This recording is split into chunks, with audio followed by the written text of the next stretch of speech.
Hey guys, today is day 21 of my Christmas advent calendar, and I'm back with a Bridezilla story. Bridezilla ruins her own wedding, demands bridal party pay her cancelled wedding. Strong title. I'm so excited. Starting the year strong, I swear. So, my friend Dana, female 29, was supposed to be getting married this past Sunday, January 14th. The wedding got cancelled and things had gotten very crazy. Please, do tell. Dana was getting married to Josh, male 32. She is still in college with me and asked a few friends from college, myself included, to be her bridal party. Now, from the start, this wedding has been a disaster. I'm going to just point out a few of the crazy stuff we dealt with. I don't know what's coming next, but I know it's not gonna involve logic or peace. First, she refused to invite my best friend, who she's supposedly good friends with, because she thinks we are lesbian lovers. We are not. We are starting out strong here. Second, she had us go to the dress fitting and then demanded each of us pay $2,000 each for our dresses. Apparently, she had a specific style she wanted. I can afford it, but I won't pay a $2K dress for one event. Some of the girls in the bridal party don't have the flexibility with money. Imagine forcing your friends into debt for your big day. If the bride wants those dresses so much, she can pay for them.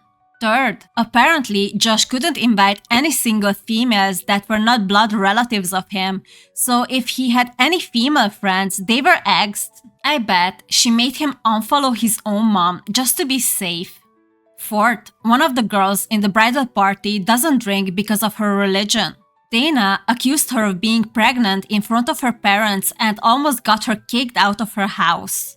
She was not pregnant and she dropped from the bridal party. Everyone who has some self-respect would have dropped out after this. She was a class act though and never bad-talked Dana. Just said she couldn't make it. We find out about it pretty much on the day of the wedding. Oh my god, Dana sounds like the type of person who thinks drama is a love language. Fifth, she tried to make us cancel our holidays with our families to instead go with her to a destination bachelorette party. I work full-time even during holidays, so I told her that was not happening. More of the bridesmaids said similar things and she dropped it. I guess everyone's family can wait. Dana gotta drink mimosas in matching robes. She really thought she was the main character in everybody's life. That's just 5 things of countless drama this wedding was having before the day. Now, the meat of the story comes on the wedding day. The day started horrible. Dana was having a meltdown because apparently the flower girl had to cancel because she had chickenpox. She was threatening to sue the mother unless she brought the sick 3-year-old to the wedding. Josh apparently was able to calm her down from this starter outburst and we began preparations. Why would anyone want to marry this woman? She sounds like a nightmare. The whole day she had constant outbursts. She made people cry, like wedding staff and bridesmaids. The maid of honor deserves a medal for the amount of diplomacy and bull control she had to do. I, for the most part, took the easy route and decided to work outside the bridal suite, like checking flowers, making sure food was okay. That's called self-preservation. Basically, any excuse not to be around bride. Eventually, I had my makeup and hair done, then the bride asked for a little bit of time alone to decompress from the stress. We didn't even fight it. You could not see a group of women run faster away. At this point, the bridal suite sounds like a war zone. Wedding was starting in 30 minutes, so we figure she would be fine alone for that little. I spent those 30 minutes just sitting in the chapel with my phone. It had to be about 5 minutes before the start of the wedding when maid of honor came over to tell me the wedding was cancelled. I asked her what happened. Maid of honor, Dana was having a quickie with Josh's uncle in the room. Josh caught them. Oh my god. With Josh's uncle? Are you kidding me? I just stared at the maid of honor with my mouth pretty much about to reach the floor. She told me to run and that she was trying to get as many people out before things exploded. You know it's bad when the maid of honor starts issuing evacuation orders. So I quickly got my purse, gathered the two bridesmaids that were carpooling with me, and we left like the devil was after us. I checked with the other bridesmaid and all had escaped. I love how everyone collectively said nope and ran out from the venue. That night, I called the maid of honor to check what happened and the tea was bad. Apparently, and rightfully, Josh called off the wedding, called her a few names, told off his uncle, and has since left with his mates to, I hope, have a biggest single man party ever. I feel so bad for him. Don't. This is the best thing that could have happened to him. Imagine if he would marry that monster. He is an absolute gem of a man. He apparently also told Dana and her parents that she will be paying the cancellation fees. Duh. According to Maid of Honor, Dana's father told her in front of everyone that she was paying it on her own. I thought that was the end of it. I made the choice to separate myself from this mess. Until I got a call from Dana not even an hour ago demanding $5,000 to pay her cancellation fees. I hope the only thing she was getting from you is being blocked. According to Dana, it was our duty as the bridal party to pay her cancellation fees. I obviously told her no and that she might as well lose my number.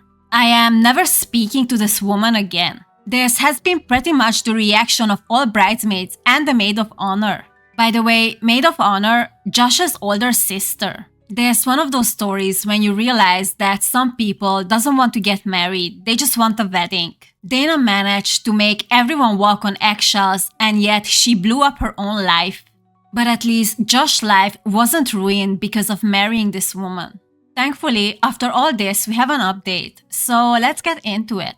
So I finally got permission from Josh to update on the situation today. Going to start by saying he's doing much better. He's moved out to a new place away from Dana and has some of his mates as roommates. He also cut contact with his uncle, as did most of his family. He's put a pause on dating for some time considering Dana was his first and only girlfriend for years, so he needs time to heal. Good for him, very mature. Dana has now become persona non grata with my friends. She even tried to move in with one of them without telling her by appearing at 10 p.m. at night and saying, "You can't send me away this late at night." Didn't work. I swear, people like this operate on pure audacity. Don't know where she's living, but I can say for sure she's absolutely without any doubt very much screwed. She has 4 lawsuits. Isn't that the consequences of her actions?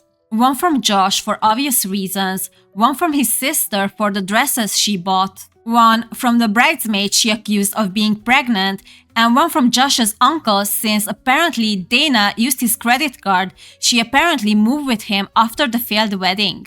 What a train wreck. So yeah, she threw away her life and she's very much without support. I saw Dana's parents some days ago and they haven't had any contact with her since the wedding. They are actually moving with their other daughter, 22, to another state. Her poor parents had to enter witness protection program just to escape the embarrassment.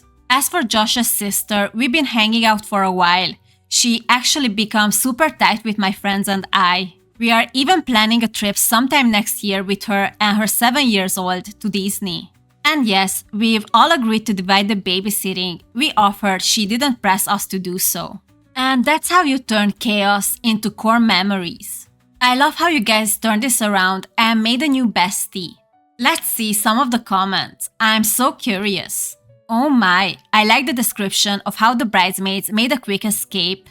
That was a close call for Josh. He was about 30 minutes away from making the biggest mistake of his life. I'm glad he didn't marry her. It would have been so much worse. I'm surprised it took that long for Josh to break it off. Dana sounds like a terrible person to be around. Yeah, but maybe she wasn't like this before the engagement. Who knows? What matters is that he got away before it was too late. That's the kind of person you go no contact with and forgot they exist. Yeah. Well, this story was bonkers. I hope you guys enjoyed. If you did, please subscribe and see you tomorrow.